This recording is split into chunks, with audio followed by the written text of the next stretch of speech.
À ma fête de départ à la retraite, ma belle-fille portait ma robe. Je savais qu'elle était la maîtresse de mon mari. À ce moment-là, j'ai sorti une enveloppe qui a coupé le souffle à tout le monde. Mon mari l'a ouverte avec des mains tremblantes, et dès la première ligne, il a compris qu'il avait tout perdu. Je suis heureuse de vous avoir ici. Suivez mon histoire jusqu'au bout et commentez la ville d'où vous regardez pour que je puisse voir jusqu'où mon histoire est parvenue. Jamais je n'aurais imaginé que ma fête de départ à la retraite serait la soirée où je comprendrais enfin ce que signifiait vraiment la trahison. Après 35 ans en tant qu'infirmière cadre, à veiller sur les patients, à soigner les blessures et à réconforter les familles dans leurs heures les plus sombres, je pensais mériter une célébration. Au lieu de cela, j'ai eu droit à un cours magistral de cruauté servi sur un plateau d'argent. La salle de conférence de l'hôpital était décorée de banderoles bleues et blanches, mes couleurs préférées. Des collègues, devenus une famille au fil des décennies, remplissaient l'espace de rires chaleureux et de félicitations. Le gâteau portait l'inscription « Bonne retraite, Geneviève » en lettres élégantes, et pendant un instant, je me suis sentie sincèrement heureuse. À 58 ans, j'étais enfin libre de poursuivre les choses que j'avais mises en attente. Le jardinage, la lecture, peut-être même voyager comme Guillaume et moi en avions toujours parlé. C'est alors que je l'ai vue. Jessica, ma belle-fille, est entrée dans la pièce en portant une robe qui a fait s'arrêter mon cœur. Pas parce qu'elle était magnifique, bien qu'elle le fût. Pas parce qu'elle lui allait parfaitement, bien que ce fût le cas. Je me suis figée parce que je reconnaissais chaque délicat bouton de nacre, chaque détail de dentelle complexe, chaque pli de la soie bleu nuit qui captait la lumière juste comme il faut. C'était la robe de ma mère. La même robe que maman portait à sa propre fête de départ, à la retraite il y a 28 ans, avant que le cancer ne l'emporte 2 ans plus tard. La robe que j'avais soigneusement conservée dans du papier de soie et du cèdre, la gardant pour une occasion spéciale. La robe que j'avais prévu de porter ce soir, jusqu'à ce que Jessica mentionne nonchalamment qu'elle avait choisi quelque chose de spécial, et insiste pour que je porte l'ensemble beige sans risque que Guillaume m'avait acheté. Mes mains tremblaient alors que je serrais ma coupe de champagne. Elle n'avait pas demandé à l'emprunter. Elle l'avait simplement prise dans mon placard, dans la housse à vêtements, où elle était suspendue comme une relique sacrée. L'audace était à couper le souffle. Mais ce qui m'a complètement brisée, c'est la façon dont elle se déplaçait dans la pièce, confiante, radieuse, comme si elle avait plus sa place dans le souvenir de ma mère que moi. Jessica n'est-elle pas éblouissante ce soir? Guillaume est apparu à côté de moi, sa voix chaude d'une admiration qui m'était autrefois réservée. Mon mari depuis 30 ans, l'homme qui m'avait serré dans ses bras aux funérailles de ma mère, qui savait exactement ce que cette robe signifiait pour moi, rayonnait pratiquement en regardant la femme de son fils charmer l'assemblée. J'ai ouvert la bouche pour le lui dire, pour expliquer la signification, pour demander comment il avait pu laisser cela se produire. Mais c'est alors que je l'ai vu. Le regard qui a été échangé entre eux lorsque Jessica a croisé son regard de l'autre côté de la pièce. Cela a duré peut-être 3 secondes, mais cela a raconté une histoire qui m'a glacé le sang. La légère inclinaison de sa tête, la façon dont ses yeux se sont attardés sur son visage, puis ont glissé pour admirer comment la robe épousait ses formes. Le petit sourire secret qu'ils ont partagé, avant de détourner rapidement le regard, comme s'ils avaient été surpris à faire quelque chose qu'ils n'auraient pas dû. Ma coupe de champagne a glissé de mes doigts, se brisant sur le sol avec un bruit qui a semblé résonner à travers tout mon univers. Plusieurs collègues se sont précipités, inquiets du désordre, de savoir si j'étais blessée. Mais je ne pouvais pas bouger, pas parler. Je ne pouvais rien faire d'autre que de fixer mon mari et ma belle-fille, alors que la terrible vérité s'installait dans mes os comme un cancer. Ils avaient une liaison. « Maman, ça va ?» Robert est apparu à mes côtés, ses yeux bienveillants remplis d'inquiétude.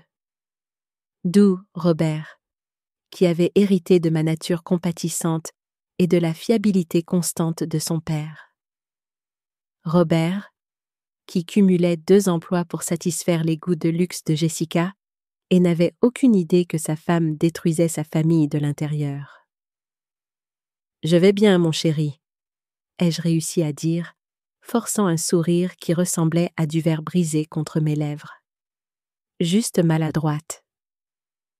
Mais je n'allais pas bien. En regardant la main protectrice de Guillaume se poser sur le bas du dos de Jessica, alors qu'elle se penchait pour examiner le verre brisé, en voyant la façon dont elle s'est appuyée contre son contact juste un instant de trop, j'ai réalisé que toute ma vie avait été construite sur des mensonges que j'avais été trop confiante pour voir. Le reste de la fête s'est déroulé dans un brouillard de félicitations et de vœux qui semblait creux face au rugissement de la trahison dans mes oreilles. J'ai souri. J'ai remercié les gens. J'ai coupé le gâteau avec des mains fermes, tandis que mon monde s'effondrait autour de moi. Mais pendant tout ce temps, je cataloguais les détails, archivant chaque regard, chaque contact, chaque moment d'intimité entre mon mari et la femme qui avait épousé mon fils il y a seulement 2 ans. Lorsque Jessica s'est approchée de moi vers la fin de la soirée, portant la robe de ma mère comme un trophée, j'ai pensé qu'elle pourrait s'excuser, qu'elle pourrait offrir une explication pour le vol de mon bien le plus précieux. Au lieu de cela, elle a souri de ce sourire doux et innocent qui nous avait tous trompés. « J'espère que ça ne te dérange pas pour la robe, Geneviève. Je l'ai trouvée dans ton placard et elle m'a tout simplement appelée. Ta mère avait un goût si exquis. » La cruauté désinvolte de ses propos m'a coupé le souffle. Elle savait exactement ce qu'elle faisait, exactement ce que cette robe signifiait, exactement à quel point cela me ferait mal de la voir la porter pendant qu'elle détruisait ma famille. Ce n'était pas un accident ou une erreur irréfléchie. C'était un message. J'ai regardé dans ses yeux bleus clairs, qui avaient autrefois semblé si innocents lorsque Robert l'avait ramené à la maison pour la première fois, et j'ai vu quelque chose de froid et de calculateur me fixer en retour. Elle voulait que je sache. Elle voulait que je comprenne qu'elle pouvait prendre tout ce qui m'appartenait, même mon mari, et qu'il n'y avait absolument rien que je puisse faire. C'est à ce moment-là que j'ai plongé la main dans mon sac et que j'ai sorti l'enveloppe. C'était du papier crème, épais, qui semblait substantiel entre mes doigts. Je la portais depuis des semaines, attendant le bon moment, bien que je n'ai jamais imaginé que ce serait ce moment, dans ce lieu, avec la moitié de mes anciens collègues célébrant encore ma retraite autour de nous.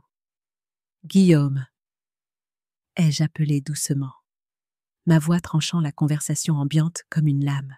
Il s'est retourné de là où il se tenait près de la table des rafraîchissements, planifiant probablement son prochain moment volé avec Jessica. Quand il a vu ce que je tenais, son visage est devenu complètement blanc. « Je pense qu'il est temps que tu ouvres ça. » La pièce ne s'est pas tue d'un coup.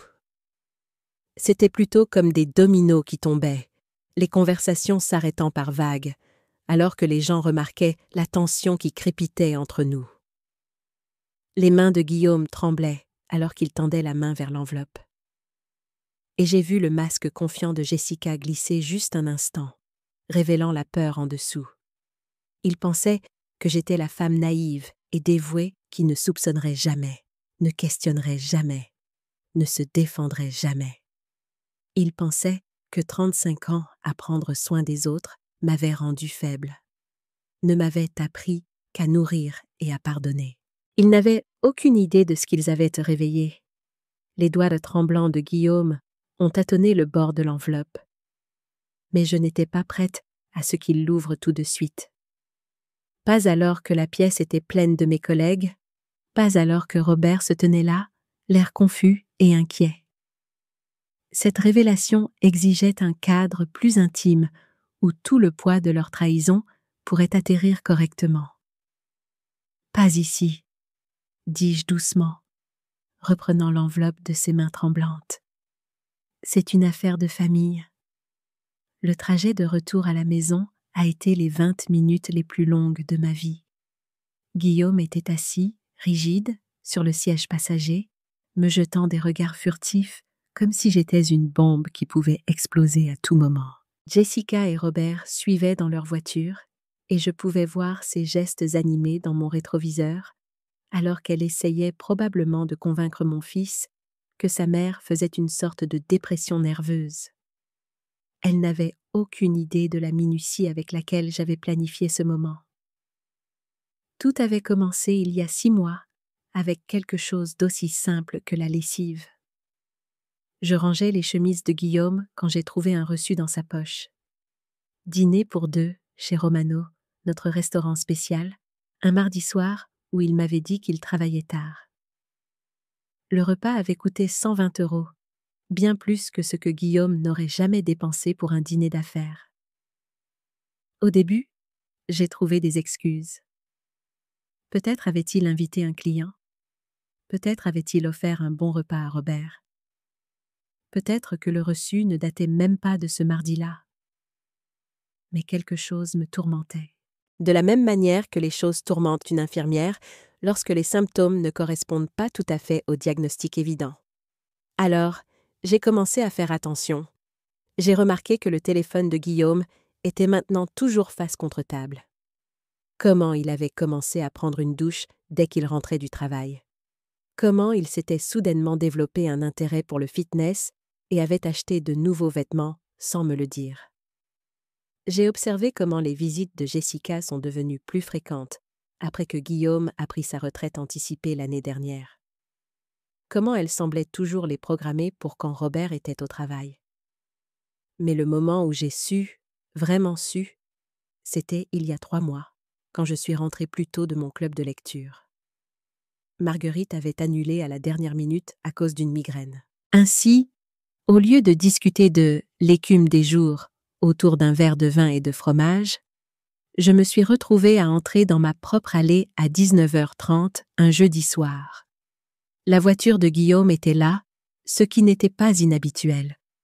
Ce qui était inhabituel, c'était de voir la Honda argentée de Jessica garée au coin de la rue, presque cachée derrière le grand chêne des Martins. Mon cœur battait la chamade alors que je rentrais dans la maison par le garage, me déplaçant aussi silencieusement que mes chaussures d'infirmière le permettaient. Je pouvais entendre des voix venant du salon, basses, intimes, ponctuées de rires que je n'avais jamais entendu Guillaume faire avec moi. Elle est tellement inconsciente. La voix de Jessica flottait dans le couloir, douce et mélodieuse, même en délivrant du poison. Parfois, je pense qu'elle aime vraiment être la femme martyre, toujours à prendre soin de tout le monde pendant que son mari trouve le bonheur ailleurs. La réponse de Guillaume était étouffée, mais j'ai saisi l'essentiel. Après la fête de départ à la retraite, nous n'aurons plus à faire semblant très longtemps.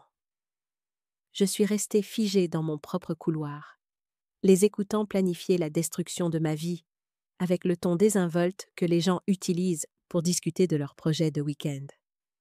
Ils parlaient de moi comme si j'étais déjà partie, déjà effacée de l'équation de leur avenir commun. Cette nuit-là, après que Jessica soit partie par la porte de derrière, et que Guillaume ait prétendu qu'il avait regardé la télévision seul toute la soirée, je suis restée éveillée, fixant le plafond, et j'ai pris une décision.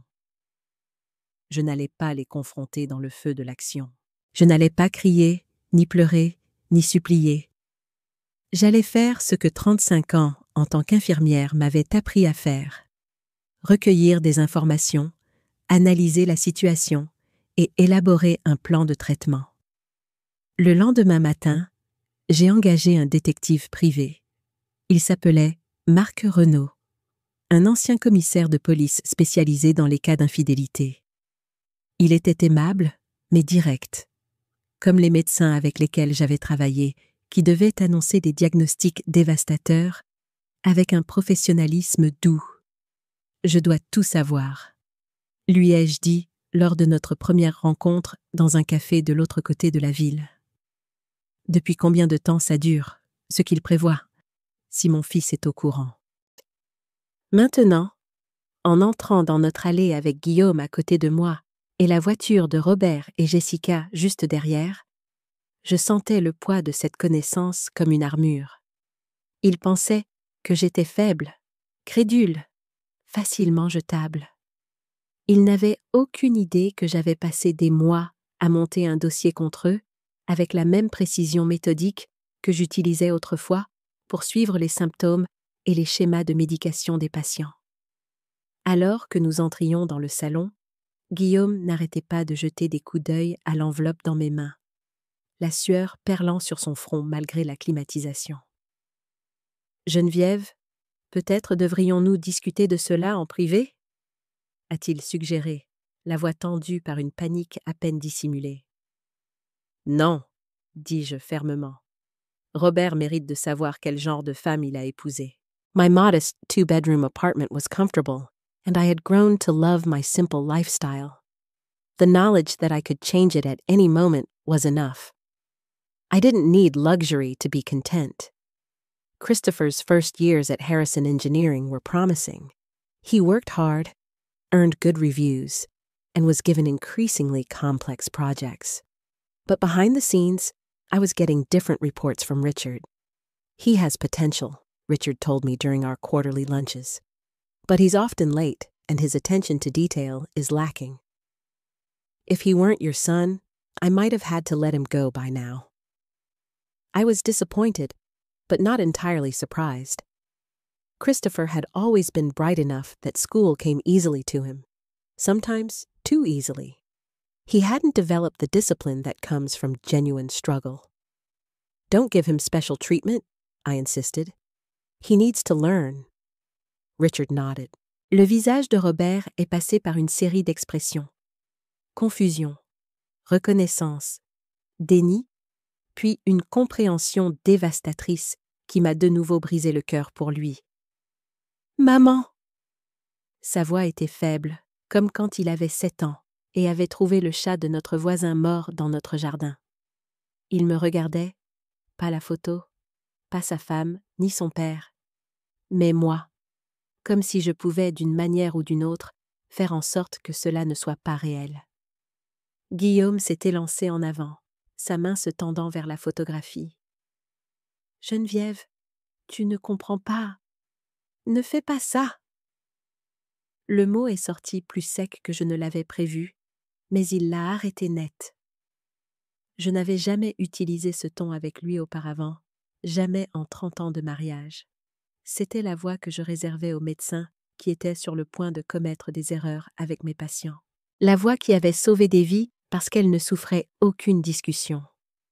Jessica a été la première à retrouver son sang-froid, ce qui m'a dit tout ce que j'avais besoin de savoir sur sa préparation à ce moment. « Robert, chéri, ce n'est pas ce que tu crois. Ta mère fait manifestement une sorte de dépression, le stress de la retraite, peut-être une démence précoce. Tais-toi. » Les mots sont venus de Robert, et ils étaient si bas, si mortellement calmes, que nous nous sommes tous tournés pour le regarder. Mon doux fils, qui n'avait jamais élevé la voix contre qui que ce soit de sa vie, regardait sa femme avec une expression que je n'avais jamais vue auparavant. « Tais-toi, Jessica. » Il a ramassé la photographie avec des mains fermes, l'étudiant comme s'il essayait de mémoriser chaque détail. L'horodatage était clair. Mardi 15 octobre, 14h47. Je savais qu'il se souviendrait de cette date car c'était le jour où il avait fait un double service à l'entrepôt. Le jour où Jessica lui avait dit qu'elle passait l'après-midi avec sa sœur à Marseille. « Depuis combien de temps ?» a-t-il demandé, fixant toujours la photo. Guillaume s'est éclairci la gorge, essayant de retrouver une version de l'autorité qu'il avait autrefois dans cette maison. « Fils, c'est entre ta mère et moi. Tu n'as pas besoin de... » J'ai demandé depuis combien de temps. La voix de Robert devenait de plus en plus basse, ce qui la rendait d'une certaine manière plus terrifiante. Depuis combien de temps couches-tu avec ma femme? Le silence s'est étiré jusqu'à devenir insupportable. Je pouvais entendre le chien de Madame Dubois aboyer 3 maisons plus loin. Je pouvais entendre le bourdonnement de notre réfrigérateur. Je pouvais entendre mon propre cœur battre à tout rompre dans mes oreilles. 8 mois, ai-je répondu quand il est devenu clair qu'aucun des deux ne le ferait. Au moins 8 mois que je peux prouver. Le rire de Robert était creux, brisé. Notre premier anniversaire de mariage était il y a 9 mois. Il a levé les yeux vers Jessica, qui était devenue pâle sous son maquillage soigneusement appliqué. Alors, tu me trompes depuis presque tout notre mariage. Robert, s'il te plaît, laisse-moi t'expliquer, a commencé Jessica, mais je l'ai interrompue en plaçant un autre document sur la table. Celui-ci n'était pas une photographie.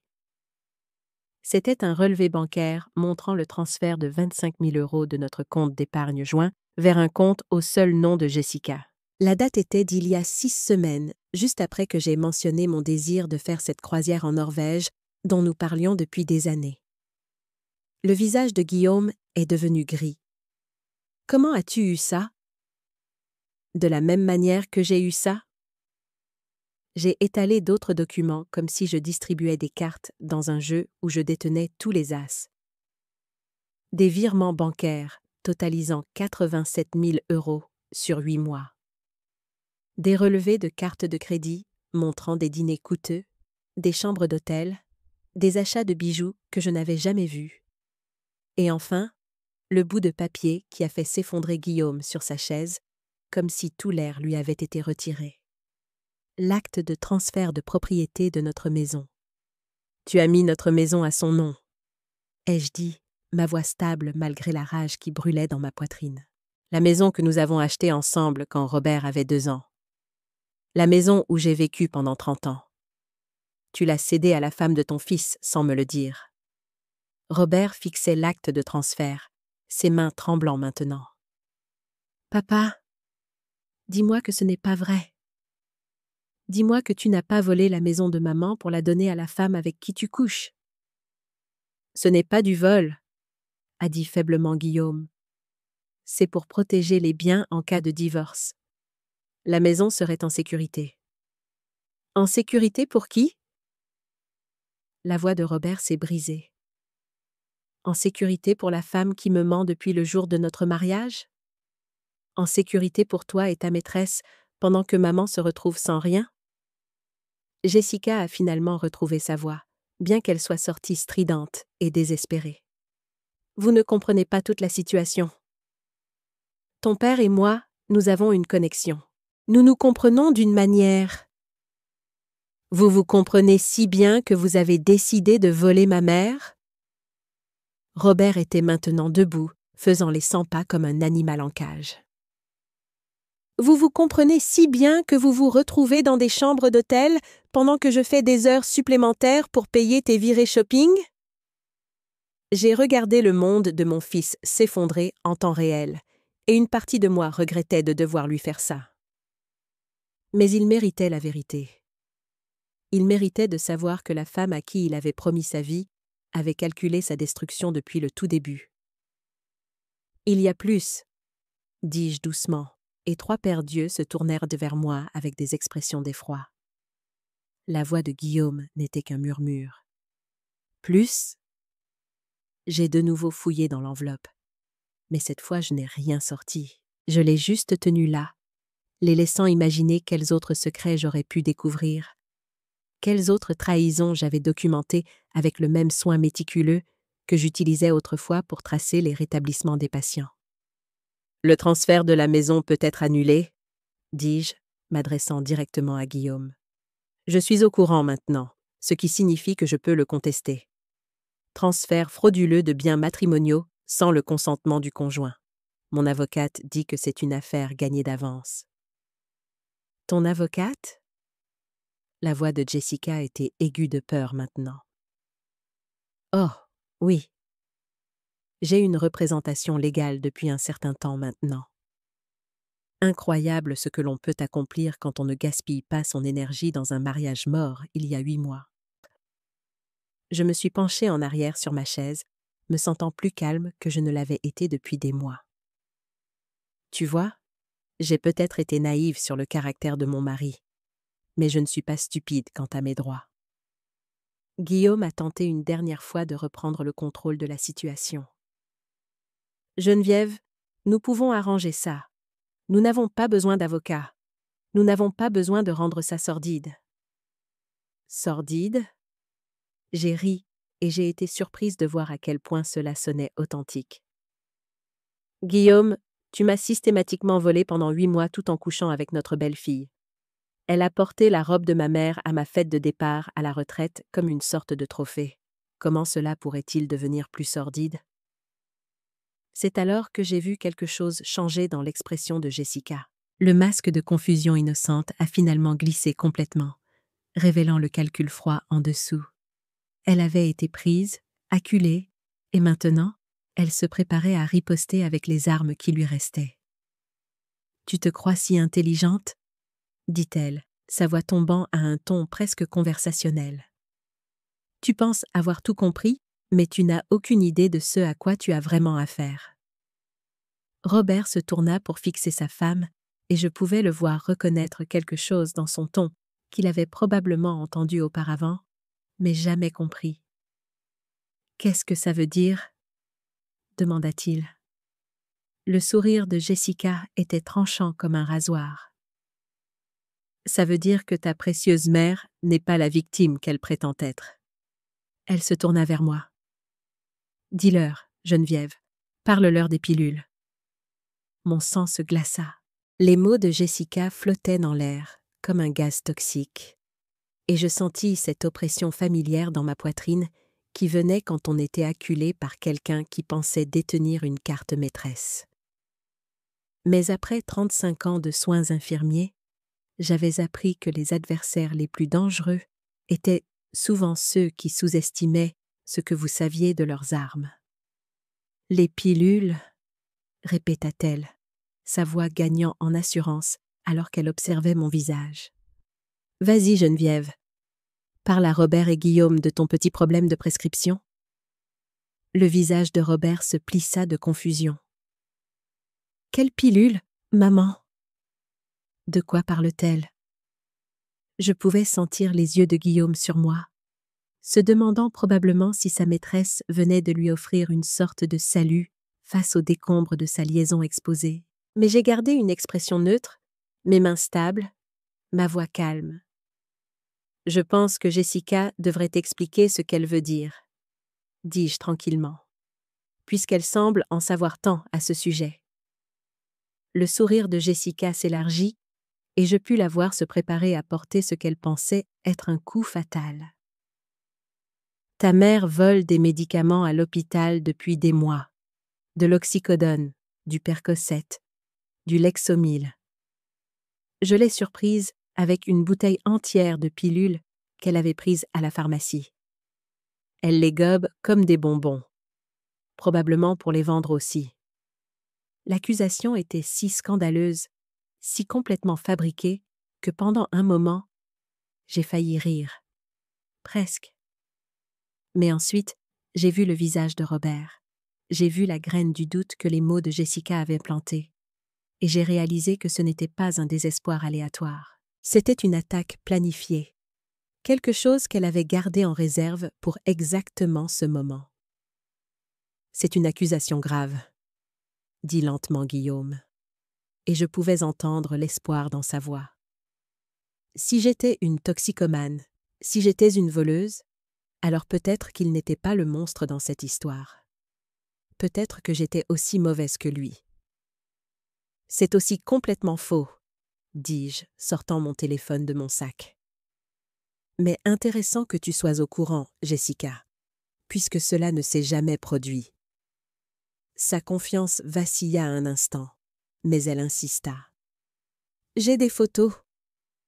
J'ai tout documenté parce que je m'inquiétais pour toi. Parce que je pensais que Robert devait savoir que sa mère était... »« Montre-les-moi. » la simple demande la laissa sans voix. Quoi? Montre-moi les photos. Montre-moi ces preuves que tu prétends avoir de moi volant des médicaments. J'ai levé mon téléphone. Parce que j'ai des photos aussi. Voudrais-tu les voir? J'ai balayé l'écran jusqu'à la première image. Jessica à la pharmacie du centre-ville en train de parler à un jeune homme derrière le comptoir. L'horodatage indiquait que c'était il y a 2 mois, pendant l'un de ses supposés voyages de shopping avec des amis. C'est Thomas Henry, dis-je d'un ton conversationnel. C'est un préparateur en pharmacie. Il vend aussi illégalement des médicaments sur ordonnance depuis 1 an. Je le sais parce que je l'ai signalé à la brigade des stupéfiants il y a 3 semaines. La couleur quitta le visage de Jessica si rapidement que je crus qu'elle allait s'évanouir. Tu vois, ce qui est intéressant quand on est infirmière depuis 35 ans, c'est qu'on développe un réseau. D'autres infirmières, des médecins, des pharmaciens, des inspecteurs de la santé. On se parle. On partage des informations sur les activités suspectes, sur les gens qui pourraient abuser du système. J'ai balayé jusqu'à la photo suivante, montrant Jessica échangeant de l'argent contre une petite bouteille. Quand quelqu'un commence à poser des questions sur mes habitudes de prescription, j'ai tendance à en entendre parler. Robert regardait sa femme comme s'il ne l'avait jamais vue auparavant. « Jessica, de quoi diable parle-t-elle » Thomas Henry a été très coopératif avec l'enquête de la police. Ai-je continué, ma voix toujours calme, toujours professionnelle. Il a fourni une liste complète de ses ventes illégales au cours de la dernière année. Le nom de Jessica apparaît 18 fois pour l'achat d'oxycodone et de Percocet sans ordonnance valide. Valeur marchande totale d'environ 4 000 €. Guillaume avait l'air d'avoir la nausée. C'est un crime. Oui, en effet. Mais voici la partie vraiment intéressante. J'ai balayé jusqu'à une autre photo. Celle-ci montrait Jessica rencontrant un autre homme sur un parking. Jessica n'achetait pas seulement des pilules pour sa consommation personnelle. Elle les revendait. Marc, mon détective privé, l'a suivie lors de plusieurs transactions. Elle trafiquait de la drogue pour payer ses dîners coûteux et ses chambres d'hôtel avec mon mari. Le silence dans la pièce était absolu. Robert s'était affalé sur une chaise, la tête entre les mains. Guillaume regardait Jessica comme si elle était une étrangère, ce qu'elle était à bien des égards. « Ce n'est pas... » commença Jessica, mais sa voix sortit comme un murmure. « Ce n'est pas quoi, ma chérie ?» ai-je demandé, et le terme affectueux est sorti comme de l'acide. « Pas vrai? Pas ce que tu avais prévu? Pas comment tu t'attendais à ce que cette soirée se déroule? » Je me suis levée, me suis approchée de la fenêtre et j'ai regardé le quartier que j'avais appelé ma maison pendant 30 ans. Le quartier que Guillaume avait essayé de me voler. Tu vois, quand j'ai engagé Marc pour enquêter sur la liaison, je lui ai dit de tout découvrir. Pas seulement sur l'adultère, mais sur qui tu es vraiment, Jessica. Quel genre de personne séduit son beau-père et détruit systématiquement une famille? Le trafic de drogue a été une surprise, en fait? Ai-je continué en me retournant pour leur faire face. Je pensais que tu n'étais qu'une simple croqueuse de diamants. Je n'avais aucune idée que tu étais aussi entreprenante. Robert a finalement levé les yeux, son visage ravagé. C'est pour ça que tu m'as épousée? Pour te rapprocher de papa? Pour avoir accès à l'argent de maman? Le masque de Jessica était complètement tombé maintenant, remplacé par quelque chose de froid et de calculateur. Ton père est un homme faible et pathétique qui était désespéré d'attirer l'attention d'une femme plus jeune. Et ta mère est une sotte naïve qui faisait confiance à tout le monde autour d'elle. Vous êtes tous si faciles à manipuler. C'est presque ennuyeux.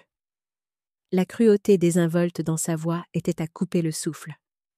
Elle ne faisait même plus semblant, n'essayait même plus de sauver la situation. Elle nous laissait simplement voir qui elle était vraiment sous tous les sourires mielleux et le jeu de l'épouse dévouée. « Mais tu as fait une erreur » dis-je en sortant le document final de mon enveloppe. Tu as supposé que je ne me défendrais jamais. Tu as supposé que 35 ans à prendre soin des autres m'avaient rendu faible. Le document était une ordonnance restrictive signée par un juge ce matin-là, effective immédiatement. Il t'est interdit de t'approcher à moins de 150 mètres de moi, de ma maison ou de mon lieu de travail. Toute violation entraînera une arrestation immédiate. Jessica m'a arraché le papier des mains, le parcourant avec des yeux fous. Tu ne peux pas faire ça. J'habite ici. Robert et moi. Robert peut faire ses propres choix concernant son mariage, dis-je.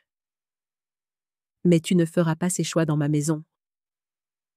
Parce que oui, c'est toujours ma maison. Le transfert frauduleux de l'acte de propriété a été annulé cet après-midi. Mon avocate a déposé une requête d'urgence basée sur les preuves de tes activités criminelles et de complot en vue de commettre une fraude. Guillaume a finalement retrouvé sa voix. Geneviève, s'il te plaît, nous pouvons arranger ça. Nous pouvons suivre une thérapie. Nous pouvons...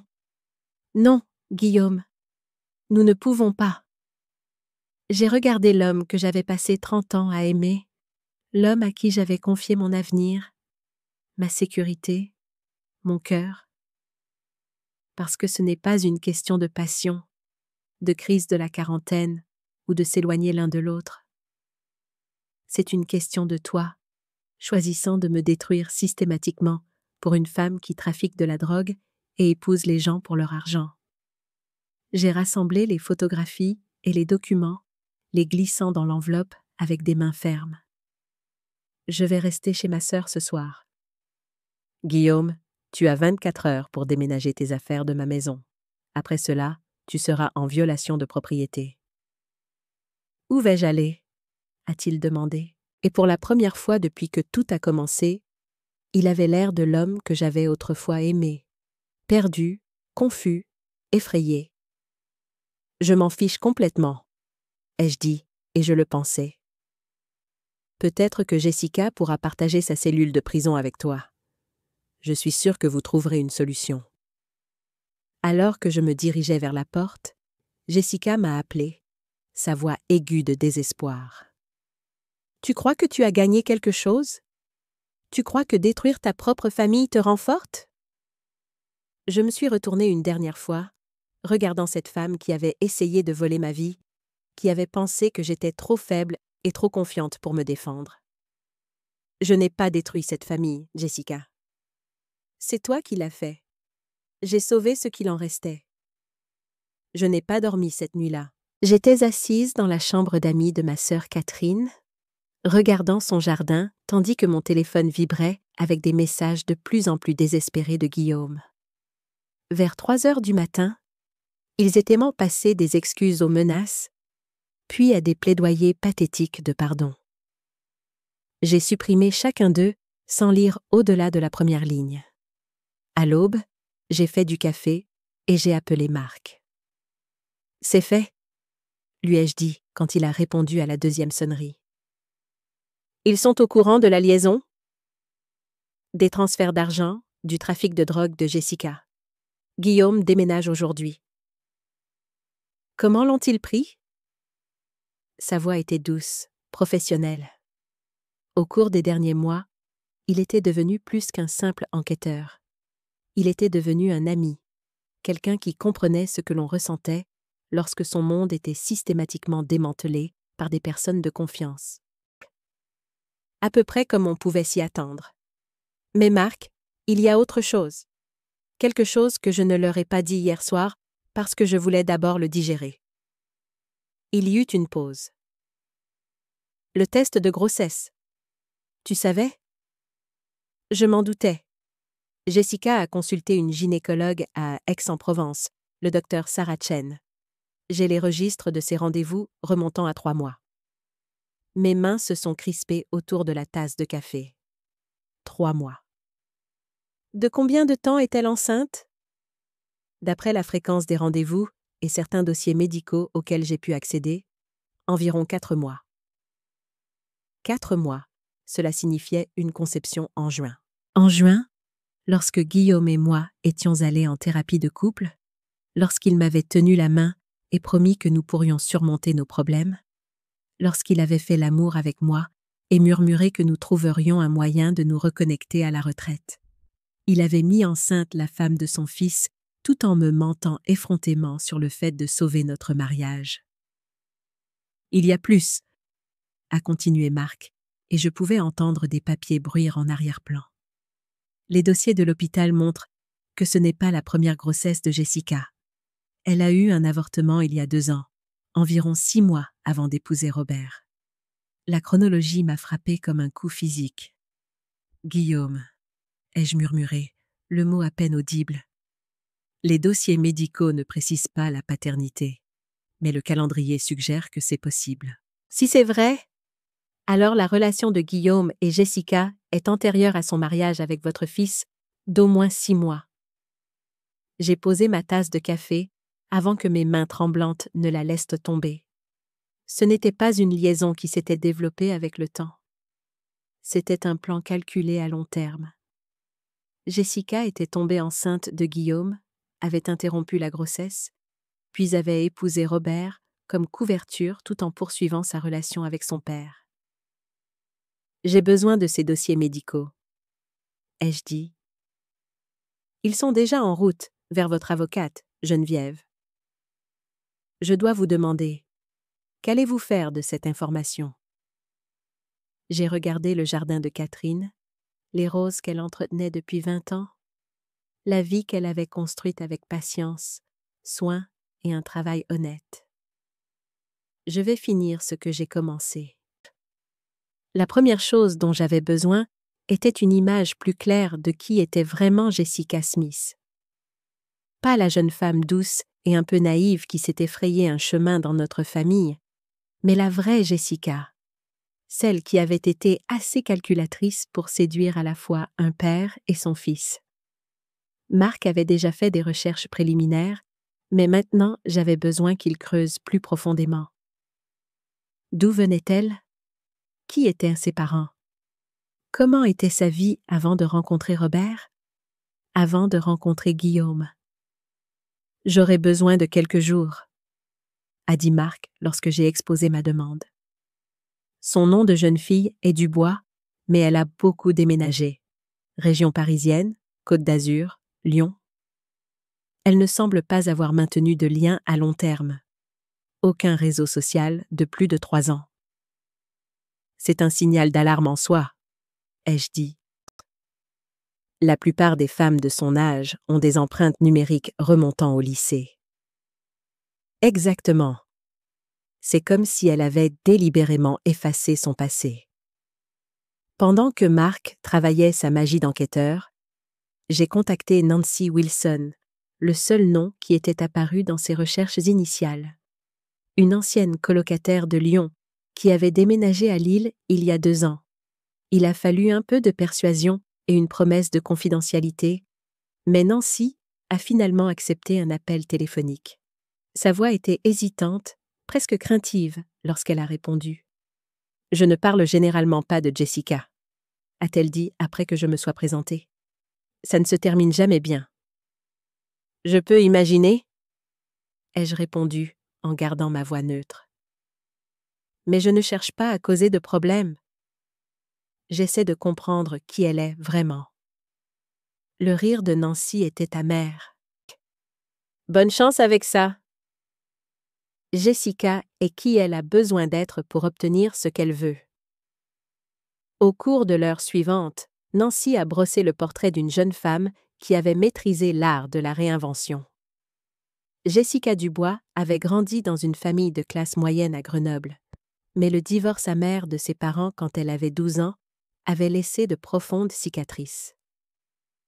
Sa mère s'était tournée vers l'alcool, son père vers une série de petites amies de plus en plus jeunes. Elle m'a dit un jour qu'elle avait appris tout ce qu'elle devait savoir sur les hommes en regardant son père. A dit Nancy, ils cherchent tous le prochain frisson, la prochaine jeune chose pour se sentir puissant.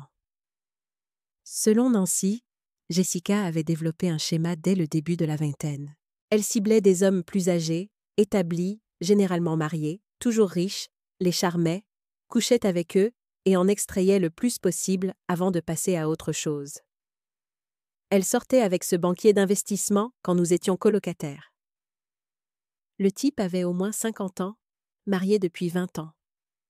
Il lui achetait des bijoux, payait notre loyer. Il l'a même convaincu de mettre de l'argent sur un compte d'épargne pour ses études. Que s'est-il passé ?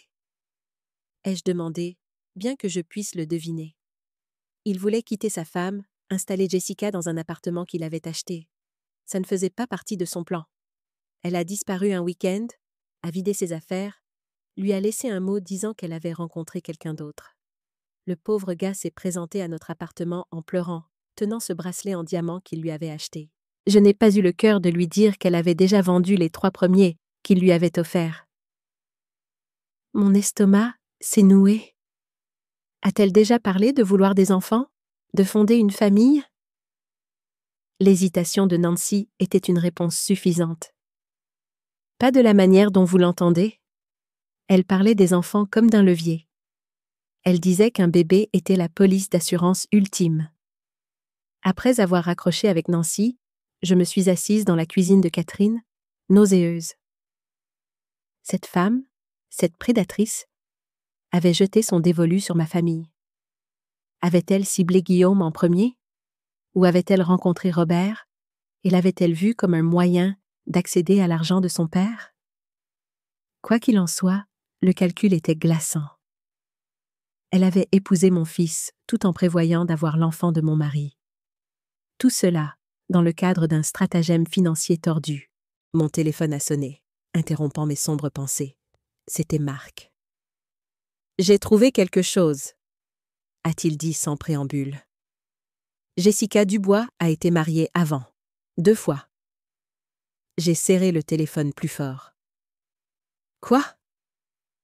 Le premier mari était Richard Connors, un promoteur immobilier prospère à Nice, 48 ans quand ils se sont mariés. Elle en avait 22. Le mariage a duré 16 mois. Il s'est terminé quand il l'a surprise en train d'avoir une liaison avec son partenaire commercial. Et le second? Thomas Edwards, gestionnaire de placement de Monaco. Ils se sont mariés quand elle avait 25 ans. Il en avait 53. Elle a demandé le divorce après 14 mois, invoquant des violences psychologiques. Le calendrier est intéressant. Elle a déposé la demande 2 semaines après qu'il a mis à jour son testament pour l'inclure comme bénéficiaire. Elle est repartie avec un joli règlement et un appartement sur le port. Donc, mon fils était le mari numéro 3, dis-je, les pièces du puzzle s'emboîtant. Et chaque mariage suit le même schéma. Des hommes plus âgés et riches, un engagement à court terme, un gain financier maximal. Il y a une autre chose, a dit Marc, et je pouvais entendre l'hésitation dans sa voix. J'ai réussi à accéder au dossier de pharmacie de Jessica. Elle a fait remplir des ordonnances de médicaments antipsychotiques de manière intermittente au cours de la dernière décennie. Du Risperdal spécifiquement. Il est utilisé pour traiter la schizophrénie, le trouble bipolaire et les troubles de la personnalité sévère. En prend-elle actuellement? Le dernier renouvellement remonte à 8 mois. Elle n'a pas récupéré d'ordonnance depuis. 8 mois. À peu près au moment où la liaison de Guillaume et Jessica avait commencé sérieusement. À peu près au moment où elle avait commencé à vendre de la drogue. À peu près au moment où elle était tombée enceinte. Nous devons être prudents, ai-je dit, une nouvelle inquiétude s'installant dans ma poitrine. Si elle ne prend pas ses médicaments et qu'elle est impliquée dans des activités criminelles, elle pourrait être dangereuse. J'ai déjà augmenté la surveillance de votre maison et j'ai appelé un ami au commissariat de police d'Aix-en-Provence, juste par précaution. Merci, Marc, pour tout. Geneviève, dit-il, sa voix s'adoucissant. Vous savez que ce n'est plus seulement un travail pour moi, n'est-ce pas? Je le savais. Au cours des derniers mois, notre relation professionnelle avait évolué vers quelque chose de plus personnel. Rien d'inapproprié. Nous étions tous les deux trop éthiques pour cela. Mais il y avait une connexion là, un respect et une compréhension mutuelle qui semblaient pouvoir se transformer en quelque chose de plus le moment venu. Je sais, dis-je simplement. Et cela signifie plus que je ne peux le dire en ce moment. Plus tard dans l'après-midi, je suis retournée à la maison que j'avais partagée avec Guillaume pendant 3 décennies. Je devais rassembler plus de mes affaires, et je voulais voir s'il avait réellement déménagé comme demandé. Sa voiture avait disparu de l'allée, mais la Honda de Jessica y était garée, comme si elle y appartenait toujours. L'ordonnance restrictive disait qu'elle ne pouvait pas s'approcher à moins de 150 mètres de moi, mais apparemment, elle testait les limites. J'ai appelé la police avant de sortir de ma voiture. L'agent Martinez est arrivé en 10 minutes. Une jeune femme aux yeux bienveillants et à l'attitude pragmatique. « Madame, voulez-vous porter plainte ?» a-t-elle demandé, après que j'ai expliqué la situation et lui ai montré l'ordonnance restrictive. « Je veux qu'elle soit arrêtée », ai-je dit simplement. L'ordonnance restrictive est claire. Jessica est sortie de la maison alors que l'officier s'approchait, son ventre se montrant juste assez pour rendre sa grossesse évidente. Elle avait probablement espéré que sa vue me rendrait émotive, me ferait reconsidérer la destruction de la mère de mon petit enfant. Elle avait de nouveau mal calculé. « C'est du harcèlement !» a crié Jessica alors que l'agent Martinez sortait ses menottes. « Je suis enceinte. Vous ne pouvez pas arrêter une femme enceinte pour avoir rendu visite à sa belle-mère. »« En fait, je peux vous arrêter pour violation d'une ordonnance restrictive, » a répondu calmement l'agent Martinez. « Votre grossesse ne vous exempte pas des conséquences légales. » Alors qu'ils emmenaient Jessica vers la voiture de patrouille, elle s'est retournée vers moi avec une dernière tentative désespérée de manipulation. « Ce bébé est votre petit enfant, Geneviève. L'enfant de Guillaume. Allez-vous vraiment laisser votre propre petit enfant grandir sans famille ?» J'ai regardé cette femme qui avait passé des mois à détruire ma vie, qui avait volé mon mari, mon argent, ma sécurité, et qui voulait maintenant utiliser un enfant à naître comme une arme contre moi. Cet enfant aura toute la famille dont il a besoin, dis-je tranquillement. Simplement pas vous. Après que Jessica ait été emmenée dans la voiture de police, je suis entrée dans ma maison, m'attendant à moitié à y trouver encore Guillaume, défiant mes ordres de partir. Mais l'endroit était vide, bien que des signes d'un emballage hâtif fussent partout. Des tiroirs laissés ouverts, des cintres éparpillés sur le sol du placard, l'armoire à pharmacie de la salle de bain principale vidée. Je me suis déplacée dans les pièces comme un fantôme, touchant des meubles qui avaient fait partie de ma vie pendant des décennies. La table de la salle à manger, où nous avions célébré 30 Noëls, le canapé où j'avais soigné Robert pendant sa varicelle, le lit où j'avais donné mon corps et mon cœur à un homme qui avait tout jeté pour une femme plus jeune, douée pour la manipulation. Dans le bureau de Guillaume, j'ai trouvé son ordinateur toujours sur le bureau. Soit il l'avait oublié dans sa hâte de partir, soit il avait supposé que je ne saurais pas y accéder. Il avait tort. Après 30 ans de mariage, je connaissais la plupart de ses mots de passe. Des variations du nom de jeune fille de sa mère et de l'anniversaire de Robert. Je me suis assise à son bureau et je me suis connectée.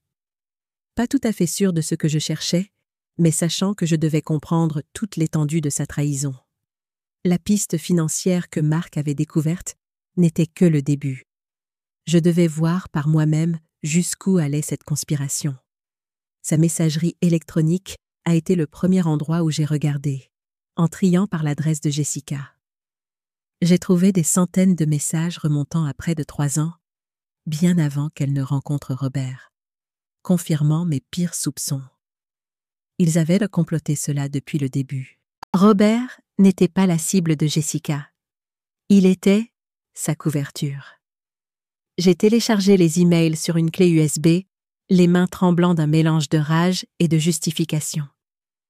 Ensuite, je suis passée à ses dossiers financiers, trouvant des preuves de comptes dont je ne connaissais pas l'existence. Des comptes à l'étranger, des portefeuilles d'investissement, Un coffre-fort dans une banque de l'autre côté de la ville. Guillaume cachait de l'argent depuis des années. Il semblait que ce n'était pas seulement depuis le début de sa liaison avec Jessica, mais bien avant. De petites sommes siphonnées de nos comptes joints, des primes de travail jamais mentionnées, de l'argent hérité de ses parents qui aurait dû aller à notre retraite. Je prenais des photos de l'écran avec mon téléphone quand il a sonné.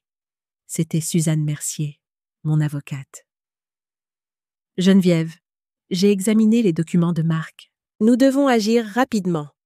Le transfert de la maison peut être annulé, mais il y a d'autres actifs que nous devons protéger. Je suis devant l'ordinateur de Guillaume en ce moment même, ai-je dit. Il y a plus, Suzanne. Bien plus que nous ne le pensions. Ne touchez plus à rien, dit-elle fermement. Nous devons faire cela dans les règles. J'envoie un expert comptable judiciaire. Il fera des copies de tout sans compromettre les preuves. Des preuves de quoi? Potentiellement de fraude financière criminelle. D'après ce que je vois, Guillaume n'a pas seulement transféré des actifs à Jessica. Il s'est engagé dans une tromperie financière systématique qui pourrait constituer une fraude fiscale, une fraude électronique et un vol d'identité. La tête me tournait. Vol d'identité? L'identité de qui? La vôtre, Geneviève. Il y a des cartes de crédit, des prêts, même un prêt immobilier en Suisse contracté à votre nom. Les signatures sont falsifiées. Je me suis rassise sur la chaise de Guillaume, la réalité de sa trahison dépassant tout ce que j'avais imaginé. Ce n'était pas seulement une liaison ou une crise de la quarantaine. C'était une exploitation calculée et criminelle d'un mariage de 30 ans. Que faisons-nous? Ai-je demandé, ma formation d'infirmière prenant le dessus. Évaluer la situation, élaborer un plan, mettre en œuvre le traitement? D'abord, nous sécurisons toutes les preuves. Ensuite, nous déposons une demande de gel d'urgence de tous les actifs communs. Après cela, nous faisons appel aux forces de l'ordre pour les aspects criminels et l'implication de Jessica. D'après le calendrier des transferts et son schéma précédent avec d'autres maris, je dirais qu'elle n'est pas seulement une bénéficiaire. Elle est une co-conspiratrice. Les accusations de drogue ne sont que le début de ses problèmes juridiques. 2 heures plus tard, David Perrin, l'expert comptable que Suzanne avait envoyé, documentait soigneusement tout ce qui se trouvait sur l'ordinateur de Guillaume pendant que j'étais assise dans le salon, essayant de digérer l'ampleur de la tromperie. « Madame Smith !» David est apparu dans l'embrasure de la porte, son expression grave. « Je pense que vous devriez voir ça. » Il m'a ramené au bureau et a pointé l'écran. Il montrait une série d'emails entre Guillaume et un agent immobilier à Aix-en-Provence. « Il cherchait des maisons, » a expliqué David. « Des maisons chères. Celle-ci a été achetée il y a 3 semaines par l'intermédiaire d'une SCI enregistrée au nom de jeune fille de Jessica. » La photo montrait une vaste maison de style provençal avec une piscine et une vue sur la montagne Sainte-Victoire. Le prix, 1,2 million d'euros. « D'où venait l'argent ?» ai-je demandé, bien que je connaisse déjà la réponse. « Principalement de vos comptes de retraite. Guillaume a liquidé la plupart d'entre eux au cours des 6 derniers mois. Il y avait des pénalités pour retrait anticipé, mais il semblait prêt à les payer. Ma retraite. L'argent que j'avais épargné pendant 35 ans en tant qu'infirmière. La sécurité pour laquelle j'avais travaillé les nuits, les week-ends et les jours fériés. Parti, transféré sur un compte que je ne pouvais pas toucher pour acheter une maison que je ne verrais jamais. Pouvons-nous le récupérer? David a hésité. Une partie, peut-être. Le problème, c'est qu'il avait l'autorité légale pour effectuer ses retraits. Vous devriez prouver qu'il l'a fait sous de faux prétextes ou à votre insu. Ce que je peux faire, ai-je dit, ma résolution se durcissant. Je n'ai jamais signé pour ces retraits. Je n'en ai même jamais eu connaissance. Il y a autre chose, a dit David en cliquant sur un autre écran. Ce sont des polices d'assurance vie. 3 d'entre elles, toutes souscrites l'année dernière. Toutes nommant Jessica comme unique bénéficiaire. Mon sang s'est glacé en lisant les détails. 3 polices sur ma vie totalisant 5 millions d'euros de prestations. Des polices que Guillaume avait souscrites à mon insu en utilisant des signatures falsifiées et des informations médicales auxquelles il avait accès en tant que mon mari. Ce n'est pas seulement de la fraude, ai-je murmuré. C'est de la préparation. David a hoché la tête sombrement. D'après mon expérience, lorsque quelqu'un souscrit plusieurs polices d'assurance vie de grande valeur sur un conjoint tout en détournant simultanément des actifs et en ayant une liaison, il n'a pas eu besoin de finir la phrase. Nous savions tous les deux ce que cela signifiait. Guillaume et Jessica n'avaient pas seulement prévu de me laisser financièrement dévastée. Ils avaient envisagé une solution plus permanente au problème de mon existence. J'ai appelé Marc immédiatement.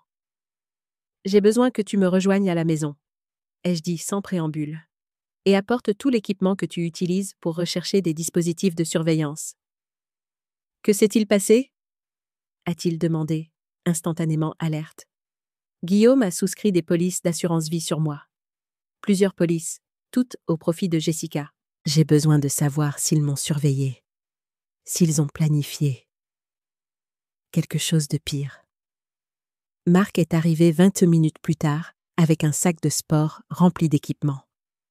Pendant que David poursuivait son enquête financière, Marc a méthodiquement passé en revue chaque pièce, vérifiant la présence de caméras, de microphones ou de dispositifs de repérage. Il en a trouvé 3.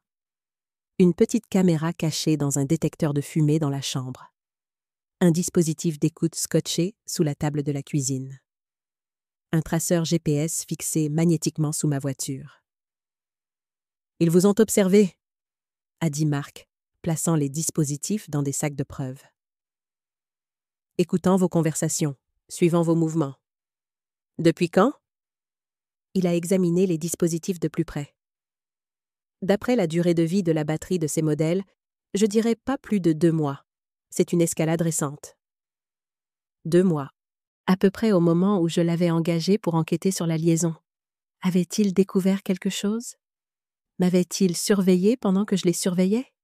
« Nous devons contacter la police », a dit David, nous rejoignant dans le salon. Cela va au-delà de la fraude civile. C'est un complot criminel et possiblement une tentative de meurtre, a ajouté Marc sombrement. J'ai pensé à Guillaume, l'homme en qui j'avais eu confiance pendant 30 ans, plantant des dispositifs pour m'espionner, souscrivant des polices d'assurance vie à mon insu, volant systématiquement ma sécurité financière. J'ai pensé à Jessica, enceinte de ce qui pourrait être son enfant, trafiquant de la drogue, manipulant mon fils, portant la robe de ma mère comme un trophée. Ce n'était pas seulement de la trahison, c'était quelque chose de plus sombre, de plus calculateur, de plus sinistre que je ne l'avais imaginé. « Passez les appels », ai-je dit, une résolution froide s'installant dans ma poitrine. « Tous. La police, le GINN, la brigade des stupéfiants, quiconque s'occupe des crimes financiers. Je veux que toutes les agences de maintien de l'ordre possibles examinent ce qu'ils ont fait. » Pendant que David et Marc passaient leurs appels, je me suis assise sur le canapé, fixant la photo de mariage toujours accrochée au mur. Guillaume et moi, 30 ans plus jeunes, nous souriant dans les yeux avec tant d'espoir et d'amour. Qu'était-il arrivé à cet homme? Avait-il toujours été capable de ce niveau de tromperie? Ou Jessica avait-elle d'une manière ou d'une autre fait ressortir le pire en lui? Quoi qu'il en soit, le Guillaume que j'avais aimé avait disparu, remplacé par quelqu'un que je ne reconnaissais pas. Quelqu'un qui avait été prêt à me détruire pour de l'argent et l'attention d'une femme plus jeune. Mon téléphone a sonné, interrompant mes sombres pensées. C'était Robert. « Maman. » Sa voix semblait rauque, épuisée. « Pouvons-nous parler? Il y a des choses que je dois te dire. » Nous nous sommes retrouvés dans un petit restaurant en périphérie de la ville, le genre d'endroit où le café était fort et où les serveuses en avaient assez vu de la vie pour ne pas poser de questions sur la raison pour laquelle une femme et son fils avaient tous deux l'air d'avoir traversé une guerre. « Elle est enceinte », a dit Robert sans préambule, fixant son café comme s'il pouvait contenir des réponses. « 4 mois, elle me l'a dit hier soir après ton départ. » J'ai tendu la main sur la table et j'ai couvert la sienne de la mienne. « Je sais, mon chéri. » Il a levé les yeux, surpris. « Tu sais ? J'ai engagé un enquêteur, tu te souviens ? Il est très minutieux. » J'ai pris une profonde inspiration, me préparant pour ce que je devais lui dire. « Robert, il y a autre chose. Quelque chose concernant la chronologie de la relation de Jessica avec ton père. » J'ai regardé le visage de mon fils pendant que j'expliquais la grossesse précédente, les dossiers médicaux, la possibilité que la liaison de Guillaume et Jessica durait depuis plus de 2 ans. À chaque révélation, quelque chose en lui semblait se briser un peu plus. « Alors, elle ne m'a jamais aimé, a-t-il dit finalement. Pas même au début. J'étais juste une couverture, un moyen de se rapprocher de papa. Je ne sais pas ce qu'il y avait dans son cœur, ai-je dit honnêtement. Mais je connais les faits, et les faits suggèrent que cela n'a jamais été une question d'amour. Robert a ri amèrement. Tu sais ce qui est drôle ? J'ai vraiment pensé à avoir des enfants avec elle. J'en ai parlé il y a quelques mois. J'ai dit qu'on devrait peut-être commencer à essayer. Et elle s'est mise tellement en colère. Elle a dit qu'on n'était pas prêt, qu'on devait d'abord s'établir. Maintenant, je sais qu'elle portait déjà le bébé de papa. La douleur dans sa voix était presque insupportable. C'était mon enfant, mon fils doux et confiant, qui n'avait jamais fait de mal à personne de sa vie. Et ces gens l'avaient utilisé comme un pion dans leur jeu tordu. « Qu'est-ce qui se passe maintenant ?» a-t-il demandé. « Maintenant, tu décides quel genre de vie tu veux avoir, » ai-je dit. Indépendamment d'eux, indépendamment de leur choix. Tu as 28 ans, Robert. Tu as le temps de construire quelque chose de réel avec quelqu'un qui t'aime vraiment.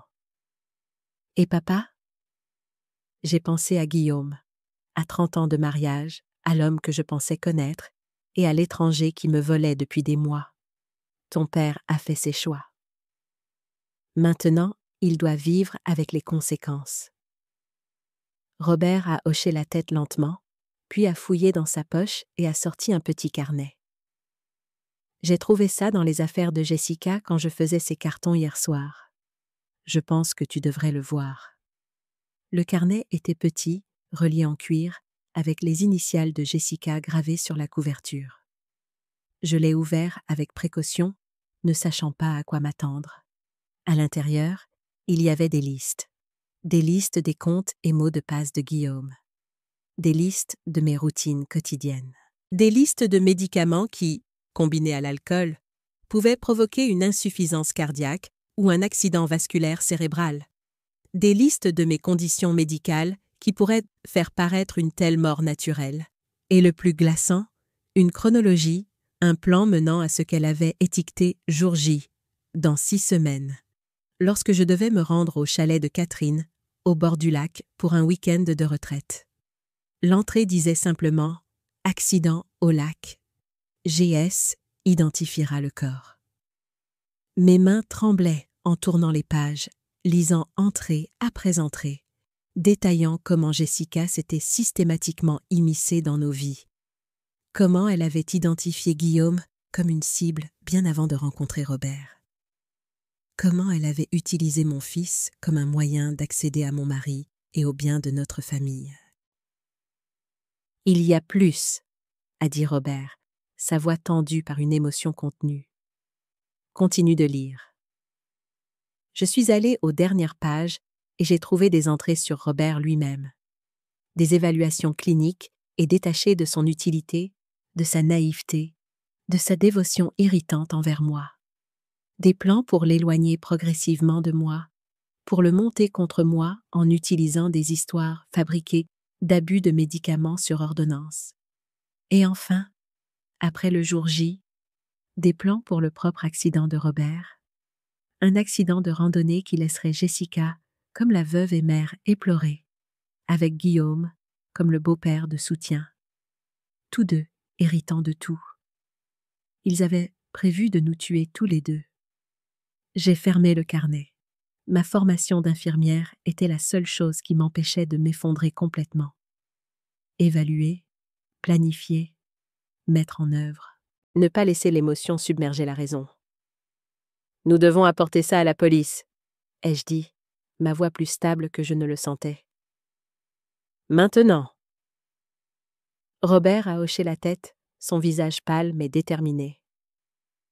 J'ai fait des copies. Je n'étais pas sûre que tu me croirais. Oh, Robert.